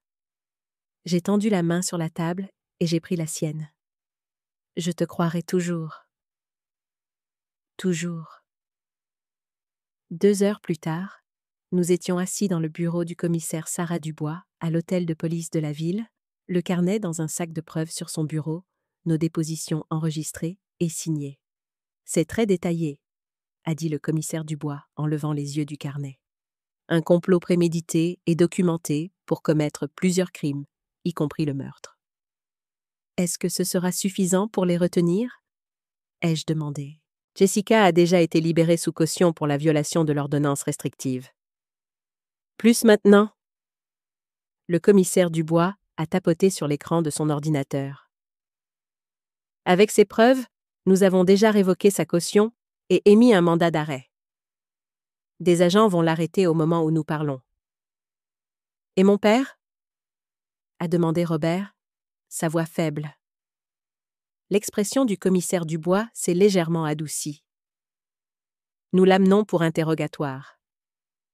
Son niveau d'implication dans le complot de meurtre n'est pas clair d'après le carnet, mais les crimes financiers seuls sont suffisants pour une arrestation. En quittant le commissariat, j'ai ressenti un étrange mélange de soulagement et de chagrin. Soulagement que Jessica et Guillaume allaient donc faire face à la justice pour ce qu'ils avaient prévu. Chagrin pour la famille qui avait été détruite. Pour les 30 ans de mariage qui ne s'étaient pas terminés par un respect mutuel et de bons souvenirs, mais par la trahison et des accusations criminelles. Qu'est-ce qu'on fait maintenant? A demandé Robert, alors que nous nous tenions sur le parking, le soleil du sud battant sur nous avec une intensité indifférente. On reconstruit, ai-je dit simplement, un jour à la fois. Ce soir-là, alors que les nouvelles locales rapportaient les arrestations de Guillaume Smith et Jessica Dubois. Smith pour de multiples chefs d'accusation, notamment complot en vue de commettre un meurtre, fraude et trafic de drogue. J'étais assise dans le jardin de Catherine, regardant le coucher de soleil peindre le ciel de nuances d'orange et de rose. Marc a appelé pour prendre de mes nouvelles, sa voix chaude d'inquiétude. « Ils sont tous les deux en garde à vue », a-t-il confirmé. Pas de caution pour aucun d'eux étant donné la gravité des charges.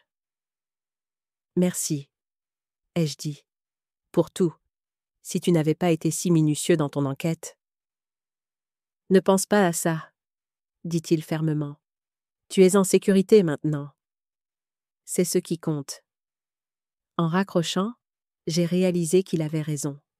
J'étais en sécurité. Le danger immédiat était passé, mais le chemin à parcourir, les procédures judiciaires, le divorce, la guérison émotionnelle d'une trahison si profonde, ne faisaient que commencer. J'ai regardé les roses de Catherine, fleurissant malgré la chaleur, résilientes et magnifiques. Je serais comme ces roses, ai-je décidé. Je survivrais à cela. Je refleurirais. Et Guillaume et Jessica découvriraient ce que j'avais toujours su, que 35 ans en tant qu'infirmière ne m'avaient pas rendue faible.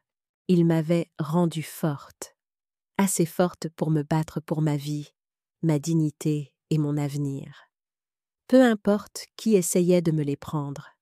Les semaines qui ont suivi les arrestations de Guillaume et Jessica se sont écoulées dans un tourbillon de réunions juridiques, d'interrogatoires de police et de nuits blanches. J'ai réemménagé dans ma maison, réclamant l'espace qui m'avait presque été volé. Mais les pièces familières semblaient différentes maintenant, souillées par la trahison, par la connaissance que l'homme avec qui j'avais partagé ce foyer pendant 30 ans avait comploté ma mort entre ses murs. Je me surprenais à sursauter au moindre bruit, à vérifier les détecteurs de fumée à la recherche de caméras cachées, me demandant si j'avais trouvé tous les dispositifs de surveillance.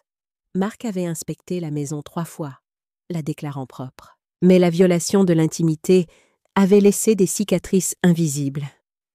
C'était le dommage psychologique que Guillaume et Jessica avaient infligé. Un sentiment omniprésent d'insécurité dans un lieu qui aurait dû être mon sanctuaire. 6 semaines après leurs arrestations, l'audience préliminaire a été fixée.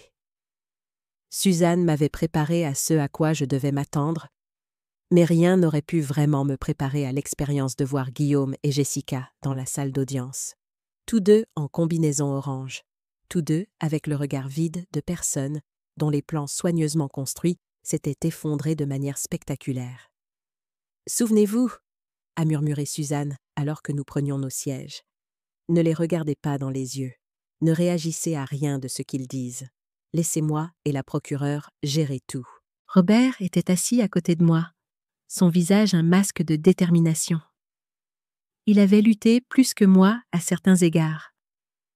Alors que j'avais perdu un mari, il avait perdu à la fois un père et une femme d'un seul coup dévastateur. La double trahison l'avait vieilli, traçant des rides autour de ses yeux qui n'étaient pas là auparavant.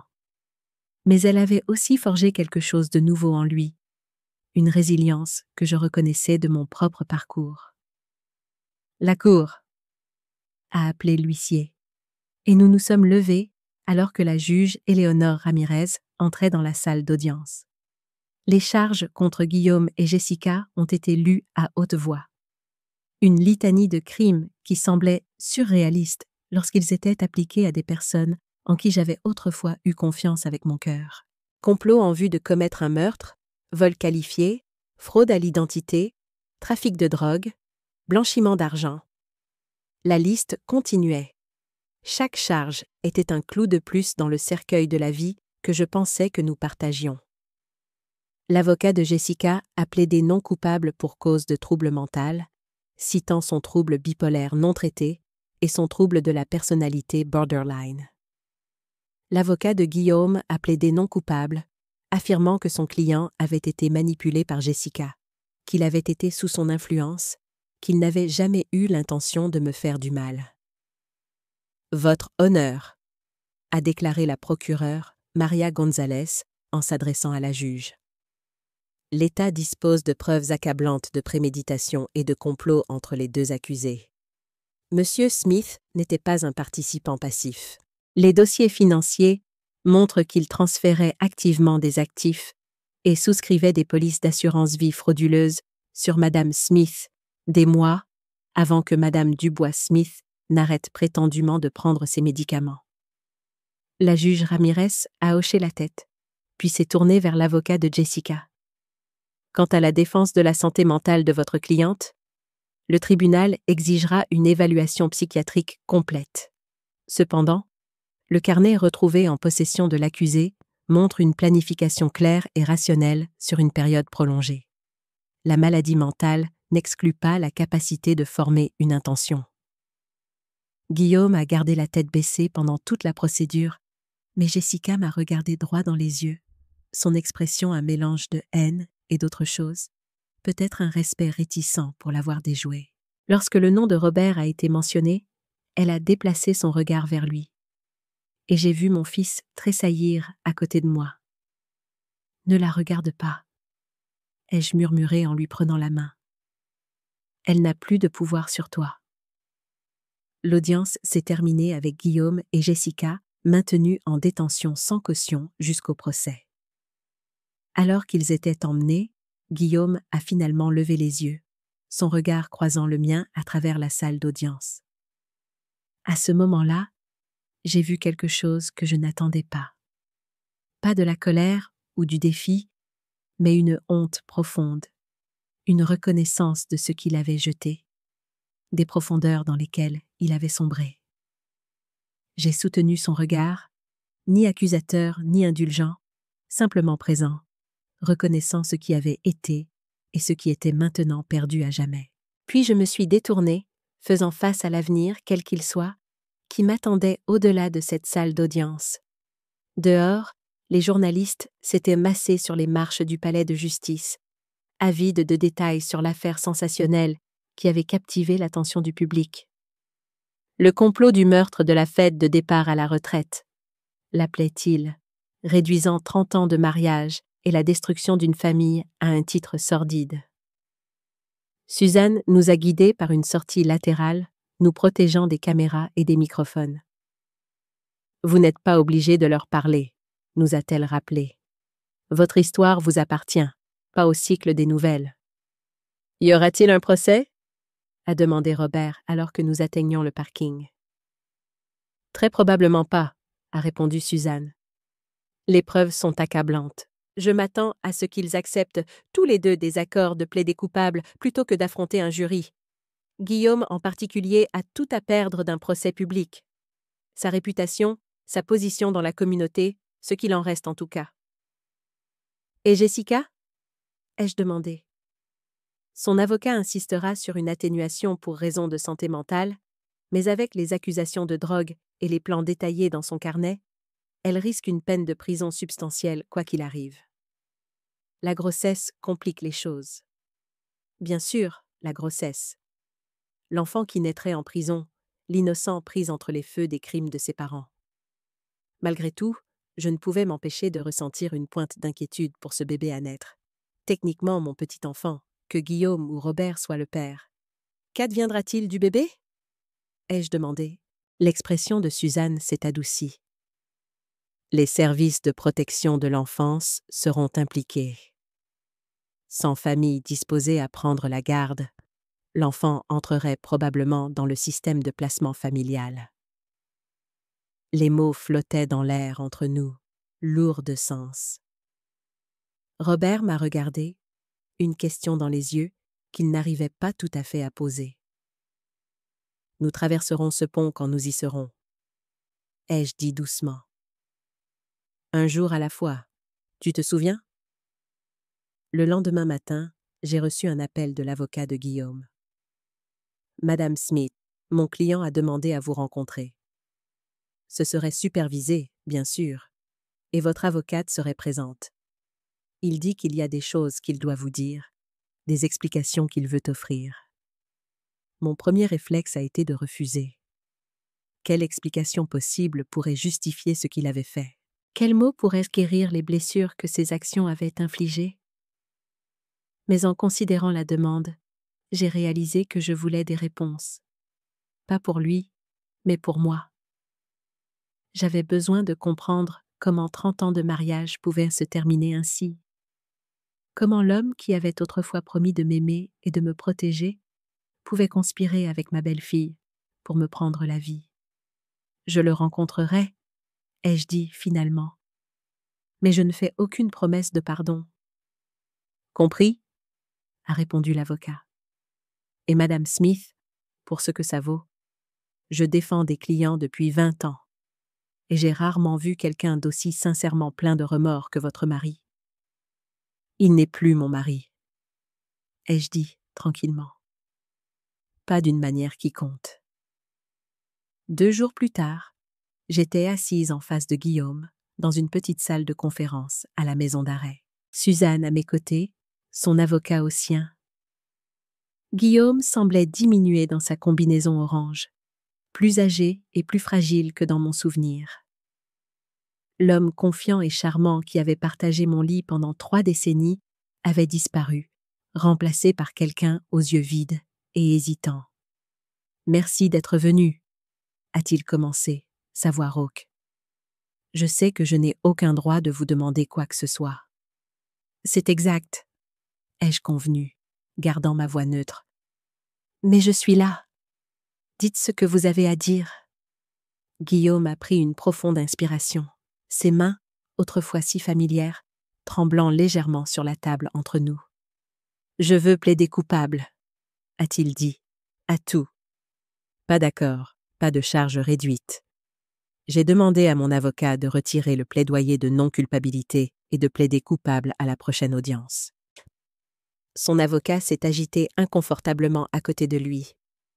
Nous avons longuement discuté des implications de cette décision. Monsieur Smith comprend qu'il risque potentiellement 20 à 25 ans de prison. Pourquoi? Ai-je demandé, étudiant le visage de Guillaume. Pourquoi maintenant? Parce que c'est la vérité, a répondu simplement Guillaume. Je suis coupable de t'avoir trahi, de t'avoir volé, d'avoir envisagé pire. Il ne pouvait pas se résoudre à dire le mot meurtre, ai-je remarqué. Et parce qu'un procès ne ferait que vous blesser davantage, toi et Robert. Vous méritez de continuer votre vie sans avoir à revivre cela dans une salle d'audience.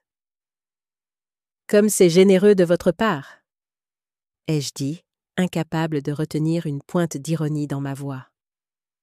Après tout le reste. Guillaume a tressailli, mais a hoché la tête. Je le mérite. Je mérite tout ça. Mais ce n'est pas pour ça que je vous ai demandé de venir. Il y a des choses que vous devez savoir, des questions pratiques qui vous affecteront à l'avenir. Il a fait glisser un dossier sur la table. Ceci contient des informations sur tous les comptes que j'ai ouverts, tous les actifs que j'ai transférés, tout ce que je vous ai pris. Mon avocat a travaillé avec la police pour récupérer le plus possible. La maison à Aix a été vendue et le produit est détenu sous séquestre jusqu'à ce que le tribunal détermine le dédommagement. J'ai regardé le dossier mais ne l'ai pas ouvert. Suzanne s'occupe de la récupération financière. Je sais, mais il y a plus. La voix de Guillaume a baissé. Des informations sur Jessica que vous devriez avoir. Maintenant, il avait toute mon attention. Quoi à son sujet? Elle a déjà fait ça avant. Pas seulement les mariages que vous connaissez, il y en a eu d'autres, des relations qui n'ont pas abouti au mariage, mais qui ont suivi le même schéma. Elle cible les hommes avec de l'argent, avec quelque chose à perdre. Elle les étudie, apprend leurs faiblesses et les exploite. Comme vous m'avez étudié, n'ai-je pas pu m'empêcher de demander. Apprenant mes routines, mes médicaments, le moment et le lieu parfait pour un accident. Le visage de Guillaume s'est décomposé. Geneviève, je n'aurais pas... N'auriez pas quoi, Guillaume? Mener le plan à son terme? Les polices d'assurance vie et les dossiers médicaux falsifiés suggèrent le contraire. J'étais perdu, a-t-il dit, les mots à peine audibles. Après ma retraite, je me sentais inutile, invisible. Jessica m'a fait me sentir important à nouveau, désirable. Le temps que je réalise ce qu'elle voulait vraiment, j'étais trop impliquée. Elle avait des preuves de notre liaison. La preuve que je transférais des actifs. Elle a menacé de te le dire à Robert, de tout gâcher. Alors, au lieu d'avouer, au lieu de faire face aux conséquences de votre liaison, vous avez décidé de commettre une fraude, de planifier ma mort. Je me suis penchée en avant, ma voix basse et intense.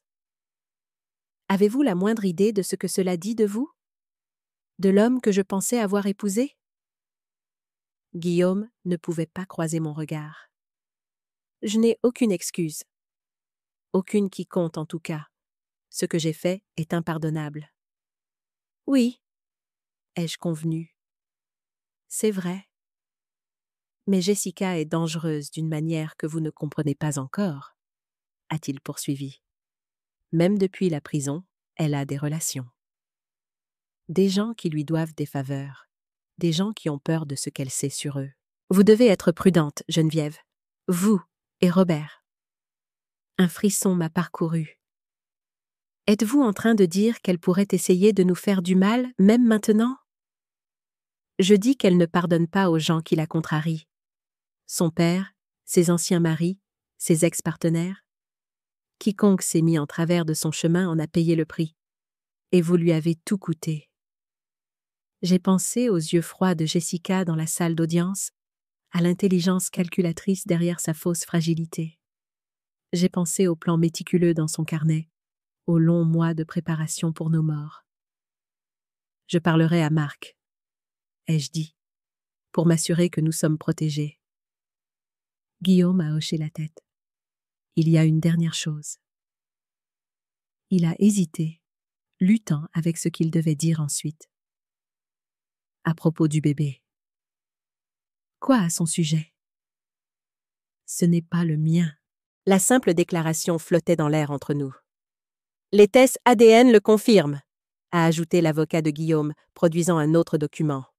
Nous avons fait le test dans le cadre de la préparation de notre défense. Le père de l'enfant est Robert. J'ai eu l'impression que le sol se dérobait sous mes pieds. Ce n'est pas possible. La chronologie. Elle couchait avec nous deux, a dit Guillaume, la honte colorant sa voix. Nous montant l'un contre l'autre. La grossesse qu'elle a interrompue il y a 2 ans, c'était la mienne. Celle-ci est celle de Robert. Le sait-il? Ai-je demandé, pensant à mon fils, à la couche supplémentaire de trahison que cela représentait. Pas encore. Je voulais que vous l'entendiez de moi d'abord, pour que vous décidiez comment gérer la situation. Je me suis rassise, digérant cette nouvelle information. Jessica était enceinte de l'enfant de Robert, tout en conspirant avec Guillaume pour le tuer. Elle portait son bébé tout en planifiant son accident de randonnée. Le niveau de calcul, de cruauté compartimentée, était à couper le souffle. Pourquoi me dire cela maintenant? Ai-je demandé finalement. Pourquoi ne pas le garder pour vous? Parce que cet enfant est innocent, a dit simplement Guillaume. Quoi que Jessica et moi ayons fait, le bébé ne mérite pas de payer pour nos crimes. Et Robert mérite de savoir qu'il a un enfant, de prendre ses propres décisions sur le rôle qu'il veut jouer dans sa vie.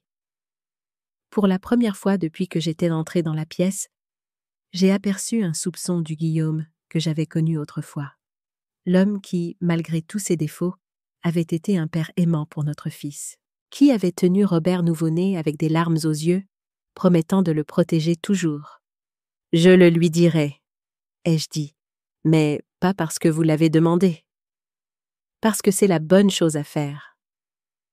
Alors que je me levais pour partir, Guillaume a parlé une dernière fois. Geneviève, je sais que je n'ai aucun droit de demander pardon. Je ne l'attends pas et je ne le mérite pas. Mais je veux que vous sachiez que les 30 ans que nous avons eus, ils n'étaient pas tous un mensonge. Il y avait un véritable amour. Du moins de mon côté. Je me suis juste égarée. J'ai oublié ce qui comptait.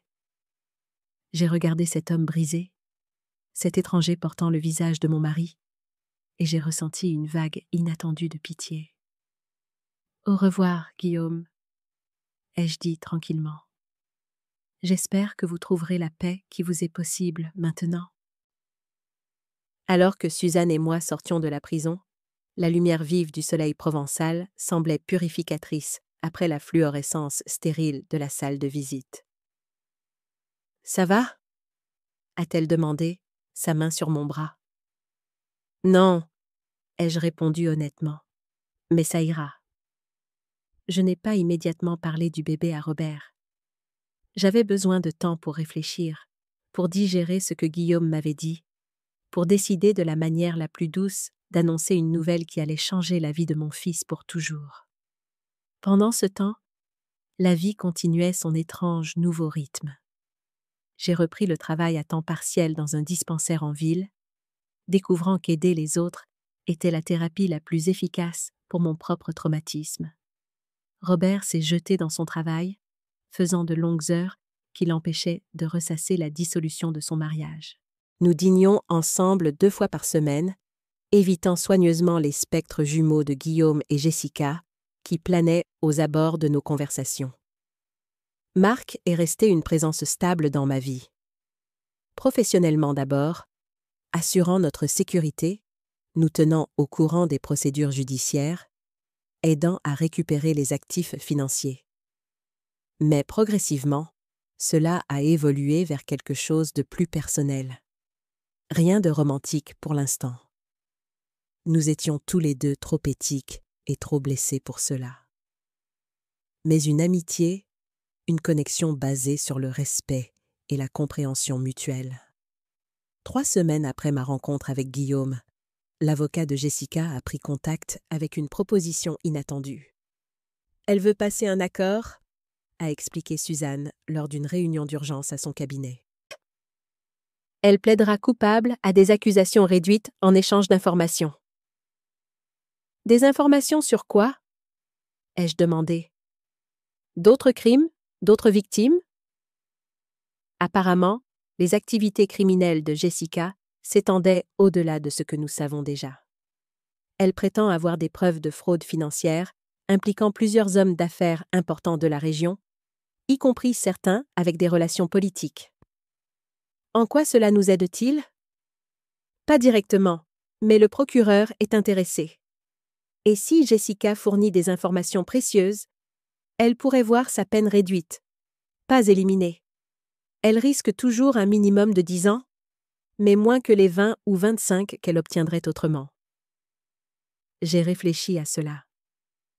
D'un côté, l'idée que Jessica purge moins de temps pour ses crimes me semblait profondément injuste. D'un autre côté, si ces informations permettaient d'arrêter d'autres criminels, peut-être que quelque chose de bon pourrait sortir de ce cauchemar. Que veut-elle de moi spécifiquement? Ai-je demandé, sentant qu'il y avait plus dans cette proposition. Suzanne a hésité. Elle veut un droit de visite pour le bébé après sa naissance. Elle veut que vous, ou Robert, s'il est d'accord, lui ameniez l'enfant en prison. Absolument pas, ai-je dit immédiatement. Cet enfant mérite mieux que d'être élevé avec des visites en prison à une mère qui a prévu de tuer son père. Je suis d'accord, a dit Suzanne. Et légalement, elle a très peu de poids étant donné les circonstances. Mais elle en fait une condition de sa coopération avec les autorités. Alors qu'elle pourrisse en prison pendant les 25 ans, ai-je dit sèchement. Je n'utiliserai pas un enfant comme monnaie d'échange. Suzanne a hoché la tête, sans surprise de ma réponse. Je transmettrai votre position au procureur. Pour ce que ça vaut, je pense que vous faites le bon choix. Certaines limites ne devraient mais pas être franchies, même pour un meilleur résultat juridique. Ce soir-là, j'ai finalement parlé du bébé à Robert. Nous étions assis sur la terrasse de ma maison, regardant le coucher de soleil peindre le ciel de nuances de violet et d'or. Les tests ADN confirment que c'est le tien. Ai-je dit doucement après avoir expliqué ce que Guillaume m'avait dit. Jessica était impliquée avec vous deux simultanément. Robert est resté silencieux pendant un long moment, son visage illisible dans la lumière déclinante. Finalement, il a parlé, sa voix rauque d'émotion. J'ai toujours voulu être père. Juste pas comme ça. J'ai tendu la main vers la sienne. Tu n'as rien à décider maintenant. Tu as le temps de réfléchir au rôle que tu veux jouer dans la vie de cet enfant, si tu en veux un. Robert m'a regardé, la surprise évidente dans son expression. Maman, c'est mon enfant. Quoi que Jessica ait fait, le bébé est innocent. Je ne peux pas simplement abandonner ma propre chair et mon propre sang au système de placement familial. La fierté a gonflé dans ma poitrine face à la réponse instinctive et immédiate de mon fils. Malgré tout, malgré la trahison et la douleur, sa première pensée était pour le bien-être de son enfant à naître. Tu as raison, ai-je dit, et je soutiendrai toute décision que tu prendras. Mais je veux que tu comprennes ce que tu entreprends. La monoparentalité est un défi dans les meilleures circonstances, et celles-ci sont loin d'être les meilleures. Robert a hoché la tête lentement. Je sais. Mais je sais aussi ce que signifie être élevé par un parent qui met son enfant en premier, qui crée un foyer sûr et aimant, quoi qu'il arrive. Il m'a serré la main. J'ai eu un très bon professeur. Des larmes me piquèrent les yeux. À ce moment-là, Je savais que, quoi qu'il arrive, quels que soient les défis à venir, nous les affronterions ensemble, en famille. Les mois suivants se sont écoulés dans un tourbillon de procédures judiciaires et de préparatifs. Guillaume, fidèle à sa parole, a plaidé coupable à toutes les charges et a été condamné à 18 ans de prison avec possibilité de libération conditionnelle après 12 ans. Jessica, après l'échec de son accord avec le procureur, a également plaidé coupable, mais a reçu la peine maximale de 25 ans. La récupération financière était en cours, complexe et seulement partiellement réussie. Certains actifs ont été récupérés. La maison à Aix, plusieurs comptes d'investissement, les polices d'assurance vie frauduleuses. Mais d'autres avaient été irrémédiablement perdus à cause de mauvais investissements ou des opérations de trafic de drogue de Jessica. Au final, j'avais peut-être 60% de ce qui aurait dû être mon épargne retraite. Assez pour vivre confortablement, mais pas luxueusement. Plus important encore, j'avais ma maison, ma dignité et ma liberté. Des choses qui m'avaient presque été volées par les 2 personnes en qui j'aurais dû avoir le plus confiance. À l'approche de la date d'accouchement de Jessica, Robert a pris des dispositions pour prendre la garde du bébé immédiatement après la naissance. Le tribunal avait mis fin aux droits parentaux de Jessica en raison de ses crimes, rendant le processus relativement simple d'un point de vue juridique, bien que émotionnellement compliqué pour toutes les personnes impliquées. « Tu es sûr de ça ?»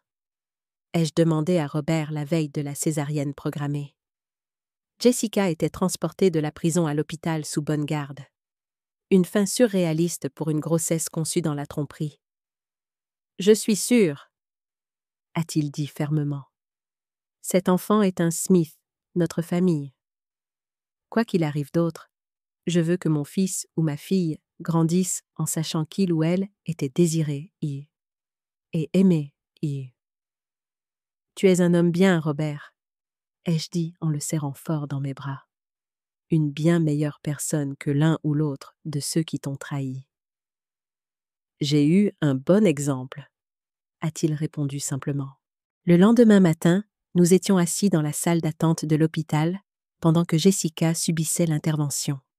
C'était étrange de penser que juste au bout du couloir, une nouvelle vie venait au monde, une vie qui ferait partie de notre famille malgré les circonstances de sa conception. Une infirmière est apparue à la porte. « Monsieur Smith, votre fille est née. La mère et le bébé se portent bien. »« Fille » a murmuré Robert, le mot rempli d'émerveillement et de trépidation. « J'ai une fille. » L'infirmière nous a conduits à la nurserie, où un petit paquet enveloppé dans une couverture rose gisait dans un berceau, un minuscule visage parfait dépassant du lange. Robert s'est approché lentement, comme s'il craignait qu'elle ne disparaisse s'il bougeait trop vite. « Elle est magnifique, » a-t-il soufflé, tendant un doigt hésitant pour toucher sa joue. « Parfaite. » Et elle l'était. Malgré tout, la trahison, les crimes, la famille brisée dans laquelle elle était née, cet enfant était innocent et parfait. Un nouveau départ au milieu des fins. « Comment vas-tu l'appeler » ai-je demandé. Robert m'a regardé, ses yeux remplis de larmes et de détermination. « Espérance, » a-t-il dit. Son nom est Espérance. 6 mois plus tard, je me tenais dans le jardin derrière ma maison, regardant le lever du soleil peindre le ciel de nuances d'or et de roses. Les roses que j'avais plantées des années auparavant n'avaient jamais aussi bien fleuri, comme si elles aussi célébraient leur libération de l'atmosphère toxique qui avait empoisonné cet endroit pendant si longtemps. Les procédures judiciaires avaient été rapides et décisives. Les accusations de trafic de drogue de Jessica avaient abouti à une longue peine et le transfert frauduleux d'actifs de Guillaume avait été complètement annulé. La maison, les économies, les fonds de retraite que j'avais mis 35 ans à constituer, la plupart m'appartenaient à nouveau.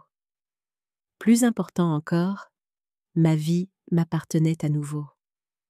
Robert s'était installé dans la paternité avec une dévotion qui me remplissait de fierté. Espérance s'épanouissait sous ses soins, une petite fille heureuse et en bonne santé, avec les yeux doux de son père, et une résilience qui semblait venir d'ailleurs que des gènes de ses parents. J'aidais quand je le pouvais, appréciant le rôle de grand-mère sans les responsabilités à plein temps de la parentalité. Guillaume avait été transféré dans une prison à sécurité minimale en Bretagne, loin de la vie qu'il avait détruite. Il écrivait occasionnellement des lettres que je lisais parfois, et parfois non, selon mes réserves émotionnelles du jour. Son remords semblait sincère, mais certaines blessures étaient trop profondes pour que de simples mots puissent les guérir. Jessica restait dans un établissement de plus haute sécurité, sa grossesse et sa maternité n'ayant rien fait pour atténuer sa peine. Elle avait tenté une fois de contester la fin de ses droits parentaux, mais le juge avait jeté un coup d'œil aux preuves, les plans de meurtre, le trafic de drogue, la destruction calculée de la famille de son mari, et avait rejeté sa requête sans hésitation. Le développement le plus inattendu avait été ma relation avec Marc Renaud, le détective privé qui m'avait aidé à découvrir la vérité sur mon mariage. Ce qui avait commencé comme une relation professionnelle avait évolué vers quelque chose de plus profond, quelque chose que ni l'un ni l'autre n'avions cherché, mais que nous étions tous deux prêts à trouver. Marc comprenait la trahison d'une manière que la plupart des gens ne pouvaient pas. Son propre mariage s'était terminé lorsqu'il avait découvert la liaison de sa femme avec son ancien partenaire de police, et il avait canalisé sa douleur dans une carrière aidant d'autres personnes à trouver la vérité sur leur propre vie. Nous partagions un sens de l'humour noir sur la nature humaine, une sagesse durement acquise sur les choses dont les gens étaient capables lorsqu'ils pensaient que personne ne regardait. « Tu sais ce que j'aime chez toi », avait-il dit lors d'un dîner la semaine précédente dans le restaurant italien où nous avions commencé à nous retrouver après la clôture de mon affaire. « Tu ne les as pas laissés t'aigrir. Tu t'es mise en colère. Tu as pris ta revanche. Tu as obtenu justice, mais tu ne les as pas laissés t'empoisonner. » Il avait raison, bien qu'il m'ait fallu des mois pour le réaliser moi-même. Je m'attendais à me sentir plus brisée que je ne l'étais, plus endommagée par la révélation que 30 ans de mariage avaient été construits sur des fondations qui pouvaient s'effondrer si complètement.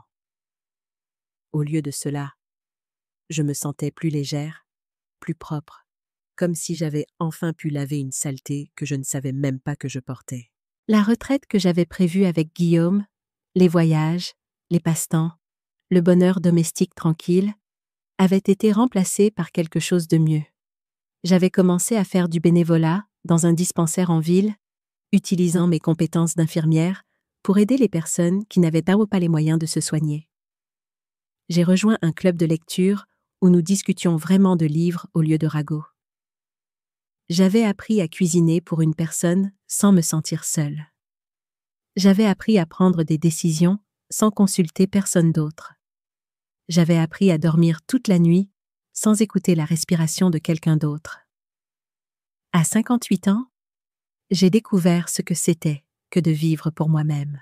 Ce matin-là, alors que je coupais les roses fanées et que j'arrachais les mauvaises herbes des parterres de fleurs qui prospéraient enfin à nouveau, j'ai entendu une voiture entrer dans mon allée par le portail. Je pouvais voir le camion de Marc et j'ai souri malgré moi. Il avait pris l'habitude de m'apporter du café les matins de week-end, non pas parce que j'en avais besoin, mais parce qu'il le voulait, parce que cela nous rendait heureux tous les deux d'une manière simple et sans complication. « Bonjour, ma belle », a-t-il appelé en passant par le portail du jardin, portant 2 tasses du café du centre-ville. « Comment vont les roses ?»« Spectaculaires », ai-je dit en acceptant le café avec gratitude. Je pense qu'elles sont aussi heureuses d'être libérées du drame que moi.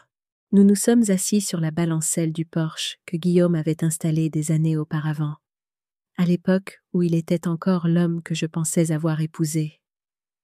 J'avais envisagé de la faire enlever, d'effacer toute trace de lui de mon espace, mais j'ai décidé à la place de me la réapproprier. C'était ma maison, mon Porsche, ma balancelle. Je ne laisserai pas sa trahison me priver de profiter des bonnes choses, simplement parce qu'il en avait fait partie un jour. Robert a appelé ce matin, ai-je dit en sirotant mon café. Il amène Espérance pour le dîner ce soir. Il dit qu'elle essaie de se retourner maintenant. Marc a souri. C'est une grande étape. Elle se développe bien dans les temps alors. C'est une battante, ai-je dit fièrement, comme sa grand-mère. Nous sommes restés assis en silence confortable pendant un moment, regardant les oiseaux à la mangeoire, appréciant le simple plaisir de la compagnie de l'autre sans exigence ni attente. J'ai réfléchi, a finalement dit Marc. À nous, à l'avenir. Je me suis tournée pour le regarder, cet homme bon qui était entré dans ma vie à son heure la plus sombre et m'avait aidé à retrouver la lumière. Qu'en est-il de l'avenir ? Ai-je demandé. Je sais que nous avons pris les choses lentement, et je respecte ça. Nous avons tous les deux assez souffert pour savoir que se précipiter n'est pas sage. Il a pris ma main, son contact chaud et stable. Mais je veux que tu saches que je suis là pour le long terme, Geneviève. Quel que soit le rythme dont tu as besoin, quelles que soient les limites que tu veux maintenir, je suis là aussi longtemps que tu voudras de moi. La simple déclaration, sans grand geste ni promesse élaborée, m'a profondément touchée. C'était ça, le véritable amour, ai-je réalisé. Pas des déclarations passionnées ou des gestes dramatiques, mais une présence constante, une fiabilité, un respect des limites et des processus de guérison. Je suis là aussi, ai-je dit doucement, pour le long terme. Il a serré doucement ma main.